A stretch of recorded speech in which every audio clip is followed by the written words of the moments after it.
안녕하세요. 빅로컬 빅펄스의 박한우 교수입니다. 오늘은 빅로컬 빅펄스에서 처음으로 인터뷰를 한번 시도를 해보려고 합니다. 그래서 인터뷰 시도도 갑작스럽게 좀 이루어졌는데요. 최근에 케이팝 때문에 관심이 많아져가지고 사람들이 이제 케이팝과 관계해서 뮤직 앱에 대해서도 궁금해하고 이 케이팝 시장이 정말 앞으로 어떻게 될 것인가에 대해서 많은 관심이 있는 것 같아요. 그래서 케이팝과 관계해가지고 한번 그러니까 최근에 이런 그 흐름에 가장 앞서가 있는 손창원 브랜딩 이사님을 모시고 몇 가지 간단한 이야기를 또 듣고 잡습니다. 우리 손창원 이사님, 안녕하세요. 우리 줌으로 이렇게 연결해가지고 만나게 네, 되는데요. 안녕하세요. 네네. 예, 본인 소개 간단하게 아, 한번 해주시죠. 네, 안녕하세요. 저는 블렌딩의 대표이사 맡고 있는 손창원이라고 하고요. 그 블렌딩이라는 회사는 뭐 이제 드라마 OST 뭐 잘 아시는 이태원 클라스나 최근에 스타트업 그다음에 뭐 선배 그 립스틱 바르지 마요 현재 지금 방송 중인데요. 요런 드라마 OST를 제작 유통하는 회사이기도 하고요.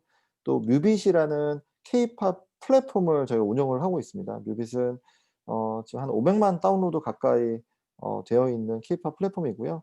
이렇게 방송사들의 클립 영상을 보거나 아니면은 쇼음악 중심 같은 방송 프로그램에 투표 참여할 수 있는 그런 앱이어서 그 많은 케이팝 팬들이 이용을 해 주시고 계십니다. 아, 예. 500만 다운로드라는 그 숫자가 가장 인상적으로 들리는데요. 그렇다면 케이팝 앱 가운데에서 상당히 그러니까 사람들한테 인기가 있다. 그래, 많은 사람들이 이용하고 있다라고 얘기를 할 수 있겠네요. 그럼 오늘 케이팝과 관련해서 어떤 이야기를 해주실 건가요? 예, 뭐 케이팝 관련해서 오늘 제가 드리려고 하는 말씀은 그 음반에 대해서 좀 말씀을 드리려고 하고요. 사실 뭐 케이팝이 뭐 "해외에서 인기가 많다." 이런 얘기는 많이 접해 보셨을 것 같고, 실제로 저희 뮤빗이라는 앱에서도 저희 80% 이상 이용자분들은 해외에서 들어오고 계시거든요. 그래서 케이팝이 한국의 것이 아니고 '글로벌 시장의 것이다.'라는 거는 너무나 뭐 이제 당연하게 받아들여지는 얘기인데, 그 작년에 저희 코로나19 퍼진 다음에 쪼끔 재미있는 현상 내지는 전 세계 음악 시장에서도 좀 유독 좀 특이한 현상이 좀 벌어진 게 있는데요. 이게 그 음반이에요. 그러니까 보통 지금 음악은 여러 디지털 음악 플랫폼을 통해서 들으실 텐데 CD를 사서 듣는 분들은 사실 많지 않으실 거거든요. 그런데 유일하게 한국 시장에서만 이 CD 피지컬 음반 시장이 성장을 하고 있습니다. 이게 얼마나 성장을 하고 있냐면, 작년에 그러니까 탑 100 전체 음반이 아니고 탑 100만 해서 한 4,500만 장 정도가 팔렸거든요. 그런데 이게 2011 년으로 돌이켜서 보면 그 당시에 500만 정도가 팔렸어요. 그러니까 그때로 보면은 2011년 대비해서 2020 년도의 음반이 한 8배 이상 지금 늘어난 거죠. 그래서 근데 전 세계에서 유일한 시장이에요. 그래서 그 이제 이 피지컬 음반이 왜 늘어나는지 뭐 고런 부분에 대해서 좀 말씀을 드리려고 합니다. 아, 예, 아주 놀라운 숫자를 오늘 또 연속해서 계속 말씀을 해주시는데, 사실 저는 이제 X세대여서 피지컬 음반에 대해서는, 그러니까 그쪽 훨씬 더 향수를 느끼고 익숙해 있는데, 지금 국내에서, 대한민국에서 유일하게 이렇게 피지컬 음반 시장이 같이 커가고 있다라는 그런 얘기다. 그렇죠? 그래서 네네, 자연스럽게 세 맞습니다. 번째 질문으로 이제 이어지는데요. 그럼 이런 피지컬 음반하고 그다음에 디지털 음악 시장 그 유사점하고 차이점 등에 대해서는 어떻게 바라보시는지.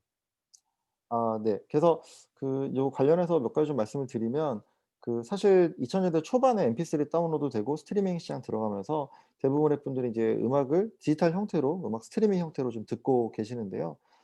이 피지컬 음반 같은 경우에는 그 우리나라 분들이 사시는 경우보다는 해외 쪽이 더 많으신 것 같아요. 해외 케이팝 팬덤이 피지컬 음반을 사서 어 이제 이용을 하는 그런 행태를 좀 보여주고 있는데요. 그 몇 가지 숫자를 먼저 공유를 좀 드려서 말씀을 드리면, 일단 이 음원 쪽 시장이랑 음반 쪽에 인기 있는 아티스트가 좀 다릅니다. 그래서 요거를 2019 년에 누적 데이터로 좀 비교를 좀 해 보면, 음반 같은 경우에는 여러분들 많이 좋아하시는 뭐 방탄소년단, 그다음에 엑소, 트와이스, 워너원, 세븐틴 이런 친구들이 2019 년까지 상위 누적 음반에서 상위 1 에서 5 위까지를 차지해요. 그런데 음원 시장으로 가면은 음원 상위에서는 그 비슷한 동일한 시기에 아이유, 빅뱅, 볼빨간 사춘기, 트와이스, 다비치 이런 순서로 나오거든요. 그러니까 음원에서 좀 많이 듣는 아티스트랑 음반에서 인기 있는 아티스트가 좀 차이가 많이 나는데요. 몇 가지 특징 중에 하나는 음반은 거의 99% 이상 케이팝 아티스트입니다. 음반의 상위 20 위를 쫙 뽑아 보면 케이팝 쪽 아이돌 그룹이 아닌 아티스트가 없어요. 아까 말씀드렸던 원어원 세븐틴 이후에도 뭐 갓세븐, 슈퍼주니어, 샤이니, 몬스타엑스, 소녀시대, 빅뱅도 쫙 다 케이팝 아티스트거든요. 그런데 이걸 음원으로 들어가면 음원에는 뭐 예를 들어 볼빨간 사춘기 같은 약간 인디에서 시작하는 그런 분들도 계시고, 물론 다비치 같은 경우에도 아이돌을 볼 수 있지만 음원 쪽이 더 강한, 그다음에 악동 뮤지션, 태연, 그다음에 뭐 허각, 그다음에 케이윌, 뭐 에일리, 뭐 이런 분들이 차지하고 있습니다. 그래서 음원 시장이랑 음반 시장은 좀 다른 모습을 보인다. 예, 요렇게 말씀드릴 수 있을 것 같아요. 예, 아주 흥미로운 말씀을 계속 이제 해주시는데, 사실 이제 저도 이제 97 세대라고 해서 90년대 학교를 다녔고 70년대에 태어난 건데, 97 세대의 특징 가운데 하나를 우리가 이제 피지컬한 음반에서 디지털 음원을 처음으로 이제 맛본 그런 세대다라고 얘기를 하고 있는데요. 이제 음반과 음원 시장을 또 구분을 하고 피지컬 음반하고 또 디지털 시장을 또 구분해서 그 숫자까지 또 이렇게 열거해 가면서 말씀을 해 주시고 있습니다. 아주 뭐 흥미롭고 그 케이팝의 어떤 피지컬 음반의 또 주된 소비자층이 한국이 아니라 또 해외라는 점에서 또 다른 어떤 음악의 글로벌 마켓이 열리고 있다라는 또 생각이 듭니다. 정말 흥미로운데요. 이런 글로벌 그러면 케이팝 팬덤 현상에 그럼 왜 우리가 계속 이제 주목을 해야 될까요? 뭐 사실 이제 글로벌 케이팝 현상이 갑자기 등장한 건 아니라 사실은 이제 우리가 K 드라마 해서 한류로 하면서 한류 2.0으로 해 가지고 우리가 등장하는 건 맞는데요. 그러나 인제 우리가 계속적으로 인제 주목을 해야 되는 이유들이 그러니까 과거하고는 좀 다를 것 같습니다. 그 과거와 어떻게 또 비교를 하면서 최근의 케이팝 팬덤 현상 주목해야 될까요? 네. 일단 뭐 저희가 뭐 한류 뭐 1.0, 2.0, 3.0, 4.0 이런 식으로 말씀을 드리는데, 뭐 과거부터 뭐 수많은 한류 얘기가 많이 나오고 드라마가 인기가 있었고 요런 상이 있었는데, 사실은 그때 한류는 약간 국제적인 현상이었던 것 같아요. 일본이라는 한 나라에서 인기가 있다든지, 그다음에 중화권에서 인기가 있다든지, 동남아시아에서 인기가 있다든지 약간 이런 국제적인 현상이었다라고 하면, 케이팝은 말 그대로 좀 글로벌하게, 그러니까 지도를 이렇게 놓고 보면 전체적으로 이렇게 쫙 펼쳐져 있거든요.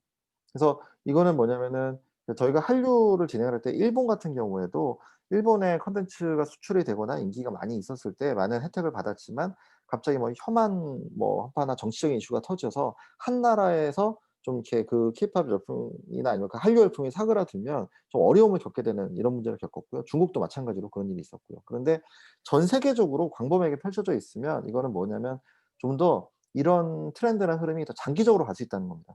어느 한 나라에서 뭐 문제가 생기더라도 다른 나라에 충분히 그 수요가 있기 때문인데요. 요거를 잘 보여주는 수치가, 저희가 그러니까 뭐 예를 들어 뮤비 앱 같은 경우에 사용자를 보면 정말 고르게 펼쳐져 있거든요. 고르게, 뭐 물론 뭐 필리핀, 인도네시아 이런 동남아 국가도 있지만 바로 미국, 그다음에 뭐 멕시코, 그다음에 브라질, 그다음에 뭐 인도, 그다음에 유럽, 정말 어느 한 지역에서 톡 튄다고 할 수 없이 쫙 고르게 펼쳐져 있는 모습을 보이기 때문에, 그래서 사실 케이팝은 어떤 과거의 한류처럼 국제적인 현상이 아니라 광범위한 전 세계적으로 좀 이렇게 인기를 끌고 있다. 요런 측면에서 좀 의미가 있는 것 같고요. 그리고 수에 있어서도 예전에 어떤 드라마 팬덤들이 좀 그걸 시청한 사람의 수가 어떤 제한적이라고 본다면, 지금은 저희가 이른바 케이팝 라이트 팬덤이라고 얘기를 하는데요. 케이팝 라이트 팬덤은 전 세계적으로 적게 잡아도 1억 명 이상 있다고 좀 보여지거든요. 그리고 어 또 하나 말씀을 드리면, 이런 케이팝을 좋아하시는 글로벌 팬들은 무척 어린 나이에 시작을 하는 경향이 있어요. 그래서 뭐 중고등학교, 빠르면 초등학교 뭐 이런 정도 나이에서 시작을 하기 때문에, 그 훨씬 더 나이 어릴 때부터 어떤 그 K로 시작하는, 아니면 한국 이런 브랜드에 대해서 긍정적인 이미지를 갖고 시작한다는 측면이 좀 의미가 좀 있는 것 같습니다. 네. 사실 인제 과거에 인제 우리가 얘기했던 한류라고 하는 코리안 웨이브는 문화적 근접성 이론의 측면에서 설명을 많이 했죠. 왜냐하면 우리 인제 손창원 이사님이 말씀하셨는 것처럼 한국을 시작으로 해서 문화적으로 유사한 일본이라든가 동남아권에 인제 한정된 국지적인 현상이었는데 지금의 케이팝은 진정 전 세계적인 현상으로 인제 퍼져나가면서 과거의 케이팝 팬덤 현상하고 완전히 다른 양상을 보이고 있다. 그다음에 과거에는 인제 연령대가 또한 인제 드라마층이다 보니까 연령대가 좀 인제 어 지금의 어떤 연령대하고는 좀 많이 차이가 났었죠. 지금 케이팝은 아주 어릴 때부터 인제 시작을 하게 되는 측면에서 연령 측면에서도 그런 차이가 있는 것 같습니다. 자 그렇다면 이 얘기를 인제 안 할 수밖에 없는데요. 안 할 수밖에 없는데 이제 수도권이 아닌 지방에서 사실은 이런 문화 엔터테인먼트 인제 우리가 꿈꾸는 그런 친구들 혹은 지자체에서는 또 문화 엔터테인먼트 사업을 하는 경우에 '정말 희망이 있을까?' 싶은 그런 생각이 좀 듭니다. 왜냐하면 문화 엔터테인먼트라고 하면 가장 세련되어 있고 그렇죠. 가장 인제 어떻게 보면 하이텍과 어울리는 하이터치이고 또 또 시장의 어떤 규모가 있어야 되는데 지방에서 이런 문화 엔터테인먼트 어떻게 바라보신가요? 근데 저는 이게 이제 코로나19 펼쳐지고 뭐 약간 오프라인 공간에 서 펼쳐졌던 것들이 온라인으로 진행이 되면서 사실 이런 지역적인 이슈는 예전보다는 좀 많이 좀 줄어들었고 또 향후에 더 줄어들 거라고 좀 생각을 하고 있거든요.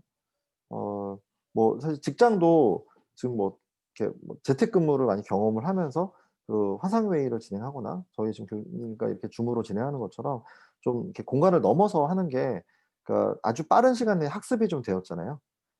이게 그 시간이 좀 단축이 되었기 때문에 그러니까 사실은 뭐 이게 어 지망하시는 분들이나 이 업계에 있는 분들이나 예전에 접근성의 차이가 확실히 있었어요. 그러니까 아무래도 오프라인 미팅을 해야지 좀 진행이 될 수가 있었고 그다음에 뭐 그런 부분들이 있었는데 지금은 오히려 뭐 플랫폼 온라인 플랫폼을 통해서 일이 많이 진행이 되기 때문에 그런 부분 많이 좀 없어졌다고 생각을 하고요. 그다음에 만약에 인제 어 지역에 기반을 둔 기획사나 아니면 엔터테인먼트 회사의 경우에 있어서도 예전에는 그 뭐 활동 자체를 인제 수도권에서 활동을 하거나 행사를 띄웠어야 되는데 지금은 어차피 그 시장 자체가 없거든요. 근데 대신에 뭐 유튜브 같은 플랫폼이나 아니면은 틱톡 같은 플랫폼에 아이디어를 충분히 갖춘 영상을 올림으로써 오히려 홍보나 이런 엔터테인먼트 활동을 할 수가 있기 때문에 저는 기회는 오히려 좀 열려 있다고 좀 생각을 하고 있고요. 뭐 아까 음반 같은 경우에 말씀을 드렸는데 음반의 경우에도 지금 온라인에서 구매를 많이 하시거든요. 근데 온라인에서 구매를 하는데 그 온라인 구매처가 서울인지 대구인지 부산인지는 해외 팬덤은 잘 몰라요. 당연히 그거는 해외 배송으로 해서 진행이 되는 것이기 때문에 오히려 저는 그런 측면에서는 오히려 좀 더 기회가 많이 있지 않을까 저는 그렇게 생각을 하고 있습니다.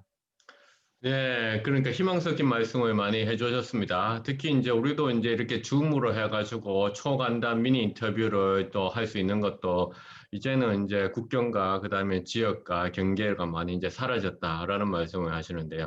이제 그런 측면에서 지방에서도 문화 엔터테인먼트를 꿈꾸는 우리 젊은 친구들 또한 그런 사업이라든가 그런 정책을 펼치는 그러니까 정책 기반자들, 비즈니스맨들도 충분히 가능성이 있다라고 생각합니다. 오늘 뭐 한 10분 정도 인제 급작스럽게 인제 요청했음에도 불구하고 좋은 인제 말씀을 해 주신 우리 손창원 이사님 다시 한번 감사 인사를 드리고요.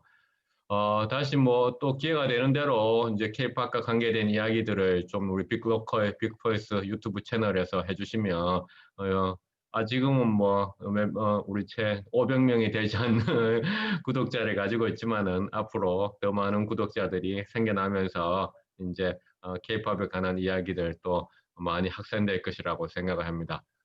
감사드립니다. 오늘 이렇게 해 네. 가지고 교수님 미니 인터뷰 마치도록 하겠습니다. 감사합니다. 네 감사합니다. 네.